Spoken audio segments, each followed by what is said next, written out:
the wild, vast reaches of space, missions of daring in the name of interplanetary justice. Travel into the future with Buzz Corry, Commander-in-Chief of the Space Patrol. Brought to you by the Checkerboard Super Cereals, Wheat Chex, Rice Chex, and Good Hot Ralston. Stand by for exciting action on The Plot in the Atomic Plant in just one moment.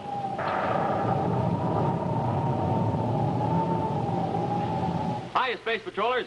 It's initiation day here at the Space Patrol Clubhouse, and we're initiating a brand new member, giving him a special test to see if he can think fast like a real space patroller. Watch now. Joey, I know you like Rice Chex a lot, but can you give the boys and girls out there a reason why they like Rice Chex? I mean, without saying a single solitary word. Box tops? Top? I get it. Tops for taste. Rice Chex is tops for taste. He's right. Rice Chex is delicious triple-toasted shredded rice. Really good. Really topped. Let's see if Joey can give you another reason why you'll like Rice Chex. Without saying a word. Tops again. Tops for size.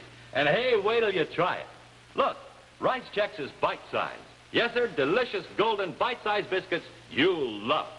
Rice Chex is tops for get up and go, too. A nourishing breakfast with Rice Chex, and that's you, springing into action, just like the Commander. And here he is to tell you more. I'm having my Rice Chex right now. Bet you like it as much as I do. For a whole wheat treat, try bite-sized Wheat Chex. Mighty good. In the red and white checkerboard packages, with the picture of Commander Corry or Cadet Happy on the outside, and the free trading cards on the inside. Tops three ways: Rice Chex, Wheat Chex.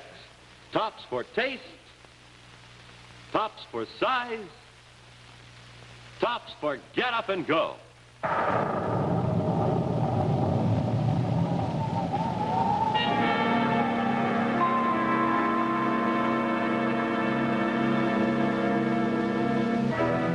A strange hush has descended over Terra, capital of the United Planets. No spaceships blast off from the interplanetary spaceport. No surface cars streak along the city's ribbon-like freeways. No people scurry about the streets, going to and from their jobs. For industry has halted. There is no activity, only the dark, ominous quiet of a ghost city.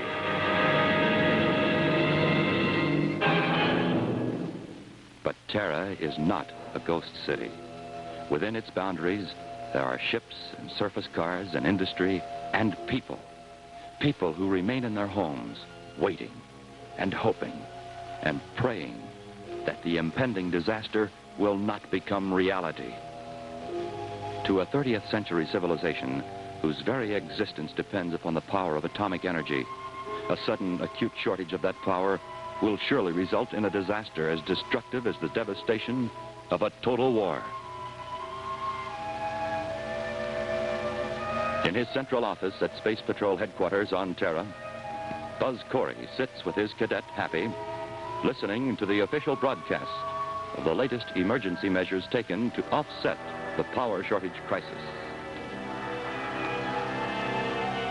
Sitting idle just beyond the outskirts of Terra City is the huge, sprawling Halifax Atomic Products Plant.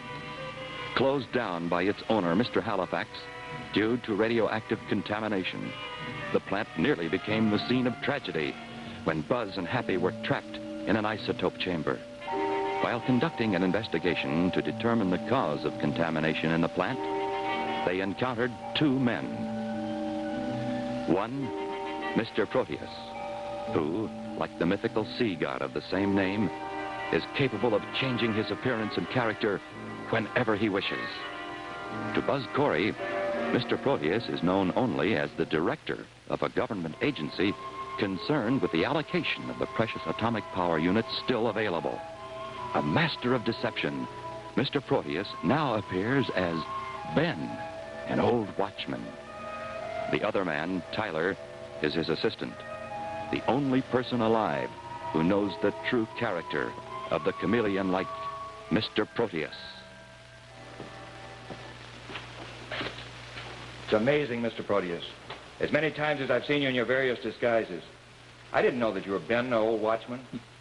Nor did Corry, and that's what's important. Now he must be put out of the way permanently. He's too dangerous. How are we going to do that without tipping our hand? Like our first attempt, it must appear accidental. And like our first attempt, it will happen here in the Halifax plant while he's conducting his investigation. After what happened, what makes you think he'll come back here? Well, he'll come back all right. As soon as he begins to ask himself a few questions. Why? Why was that old watchman Ben allowed to remain inside the plant when everyone else was dismissed because of excessive radiation? That's a good question, Commander, especially since we know that the place is hot. You know, I'll bet he knows a lot more about our getting locked in that isotope chamber than he's letting on. I bet Tyler does, too, if he could only prove it. It'd be kind of hard to prove anything against old Ben. After all, he did try to help us. He called Medical Science Center for an ambulance ship, even if it was late in getting there.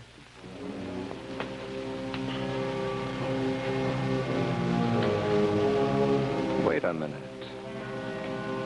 How do we know that ambulance ship ever got there? Hey, come to think of it, we don't. Medical Science Center. This is Commander Corry. I want to check your records of ambulance calls for yesterday. About 13:45.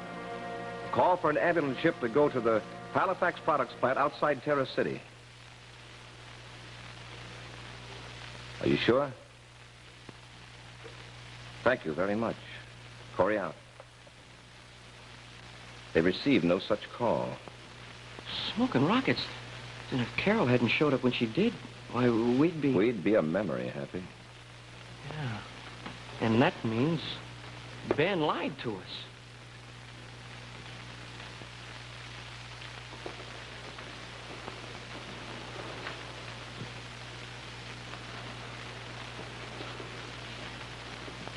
They'll think that's just some mark left there by the crew that was constructing the new building when the plant closed down. But look up there. Now I see what you got on your mind. Of course you do, Tyler. Now, here's the way it'll work.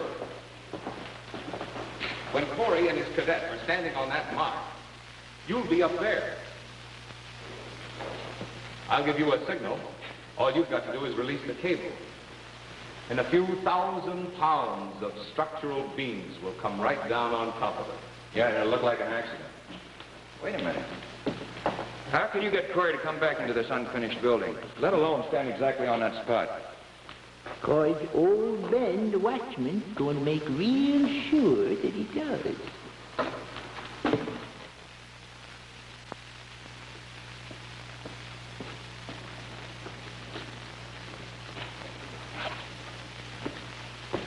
Nobody around, Commander. It's kind of funny. The last time we tried to get in here, Mr. Halifax's right-hand man, Tyler, did his best to stop us.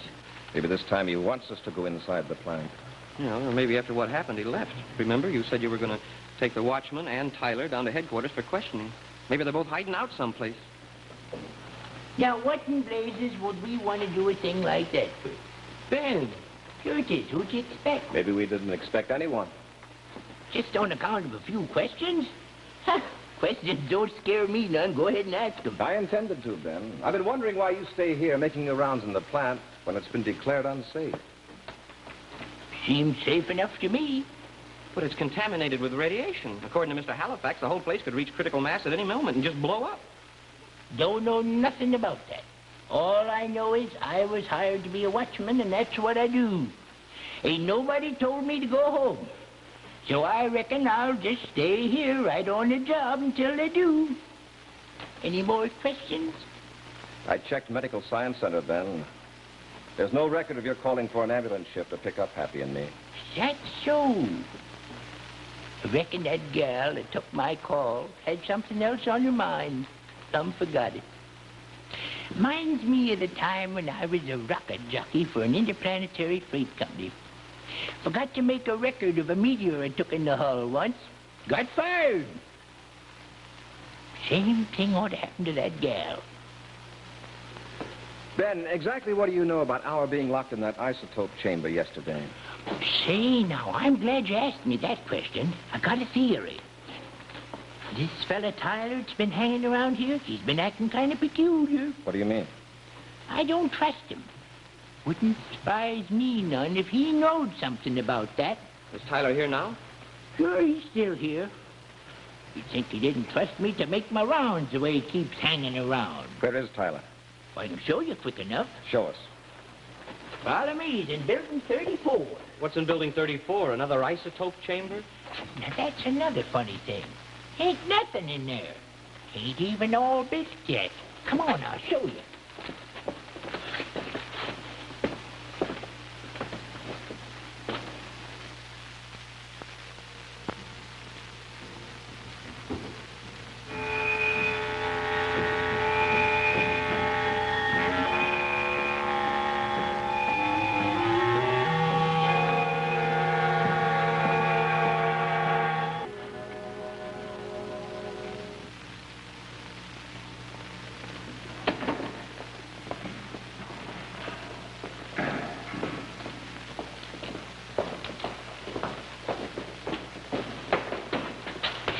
Hold it. What's the matter? I think it's our Tyler. Where? You two stay right here. I'll fetch him quick enough.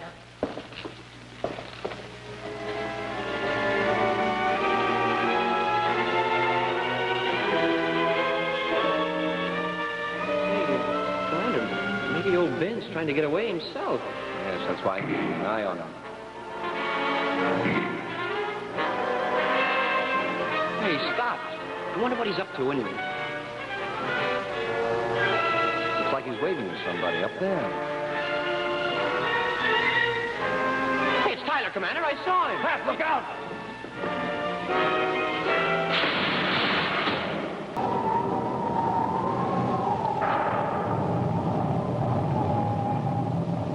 Do you know your test pilots? Who is this well-known flyer from St. Louis? Well, that's Phil Houghton, test pilot for one of the hottest jets in the sky today.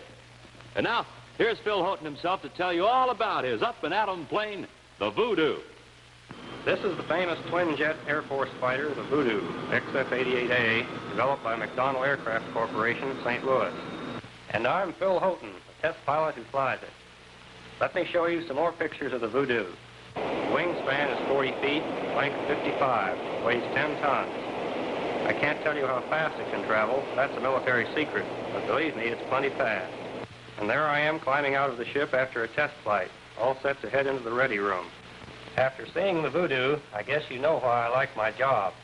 There's one thing about it, though. A test pilot has to stay in good condition, get lots of sleep, and eat good, healthy food. That's why I like rice checks and wheat checks for breakfast. They've got plenty of energy in them, and they really taste swell. I think you'll like them, too. No other cereal, puffed or flaked, contains so much nourishment in such concentrated, bite-sized form. Rice checks, wheat checks. Make sure you keep yourself ready for action the way America's top test pilots, Phil Houghton, Bob Love, Tony LaVere do. Eat wheat checks or rice checks every day. The cereals that are tops three ways. Tops for taste, for size, and for real action. That's checks, wheat, or rice. Remember, they're tops with America's top pilots.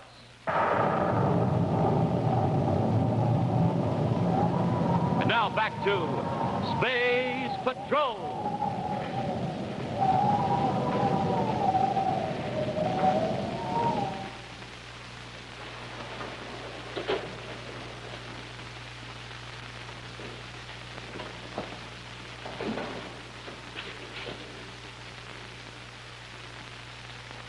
Here they come, Corry.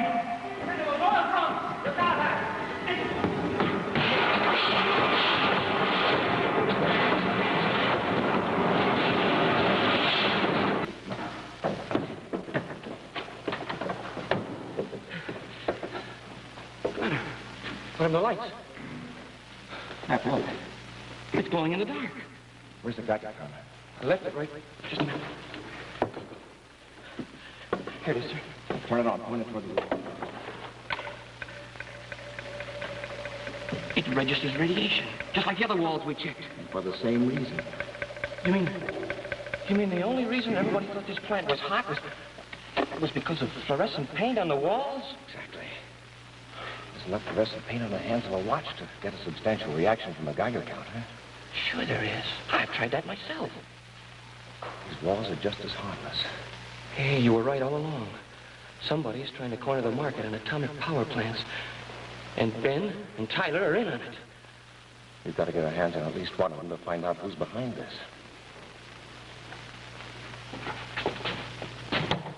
Mr. Proteus, you fool! Don't you know I kept those lights turned on so nobody would discover the walls were covered with fluorescent paint? I had to do something. Commander, there's somebody over there. Watch out. Cut it!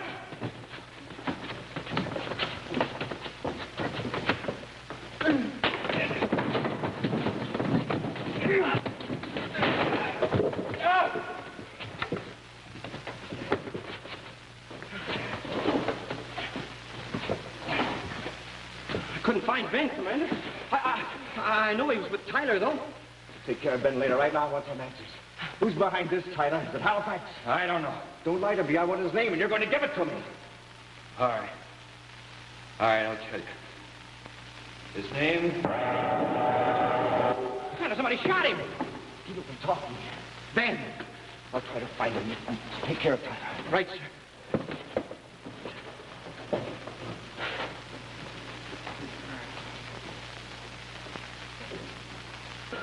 Mr. Proteus, what are you doing here? Commander Corry. Oh, my head. What happened to you? An old man with a mustache. He slugged me. Oh, that would be Ben. But what are you doing here in the first place? Well, I was looking for you. I have some new information I thought you should know about. New information? Yes. We just got word at Council headquarters that Halifax is willing to sell some of his stockpile of atomic power units. But for a ridiculous figure, right?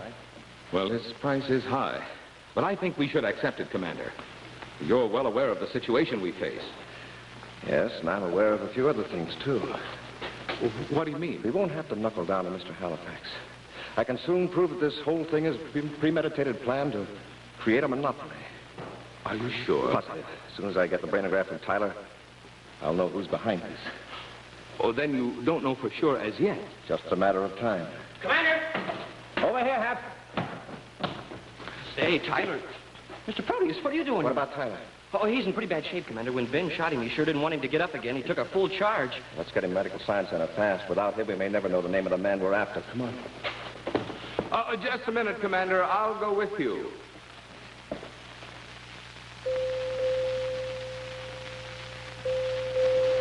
I'm glad you were assigned to this case, Dr. Lorenz. I'm well aware of your record for treating ray gun wounds. Good thing you got him here when you did, Commander. There's a good chance we can save him. Do everything you can, Dr. Lorenz. It's vitally important. I do my best. Tyler's in room 211 if you want to look in on him.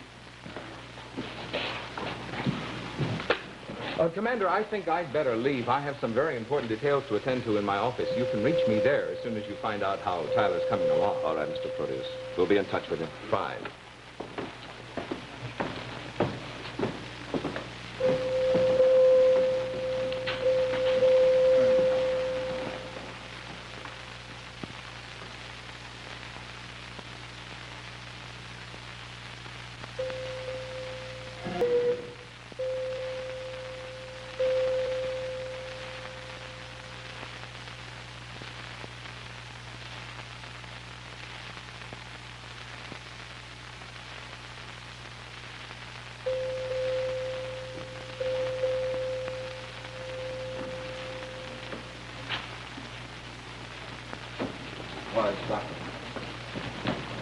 It will probably take several hours, Commander.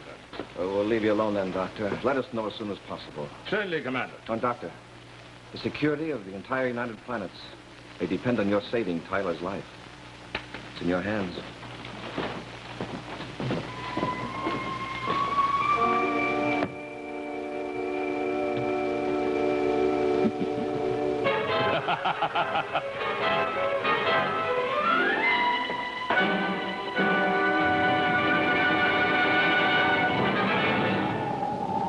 In just a moment, a preview of next week's exciting Space Patrol adventure, which will be brought to you by Nestle's Ever Ready, the Instant Cocoa, and famous Nestle's Chocolate Bar. Stand Stand by to blast off. And just look at it go. It's the sensational Nettie Nestle space jet Commander Corry is offering to all his friends. It's unbreakable plastic in red, white, and blue. It flies, it dives, it does all kinds of tricks. And this is the greatest. It has a special compartment in the nose so you can send secret messages to all your pals in the Space Patrol. And you can have one of these sensational space jets for your very own. Just send your name and address, along with 25 cents in coin, and the lid from a can of Nestle's Ever-Ready, or a tracing of the front of the Ever-Ready label to Nestle's, Box 66, New York 46, New York. It's easy to get your space jet because, naturally, you've got lots of Nestle's Ever-Ready in your galley. Why, space patrollers wouldn't think of starting the day without a good hot cup of Nestle's Ever-Ready, rich with that delicious Nestle's chocolate flavor. So, hurry. Send for your sensational space jet today. Here's the address again. Nestle's, Box 66, New York 46, New York.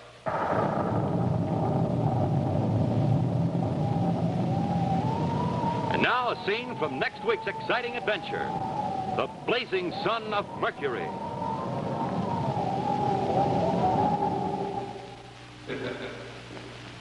How do you like it, Corry?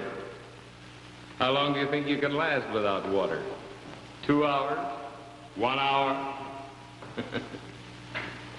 How do you like the blazing sun of Mercury?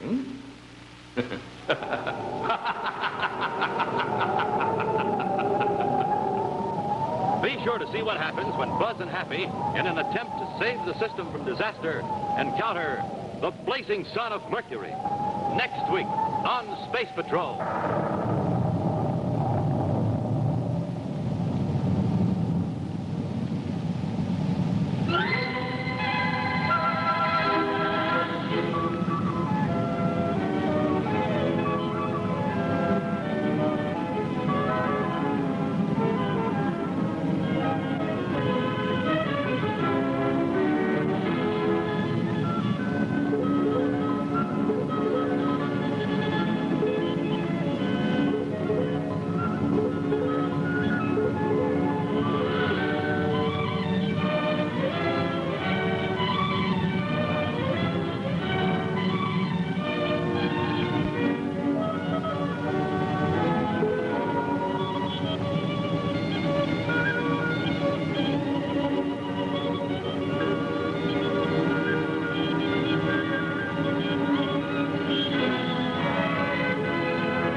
Space Patrol was brought to you today by the bite-sized cereals in the red and white checkerboard packages, Wheat Chex and Rice Chex. Be sure to hear Space Patrol on ABC. See, you asked for it on ABC television.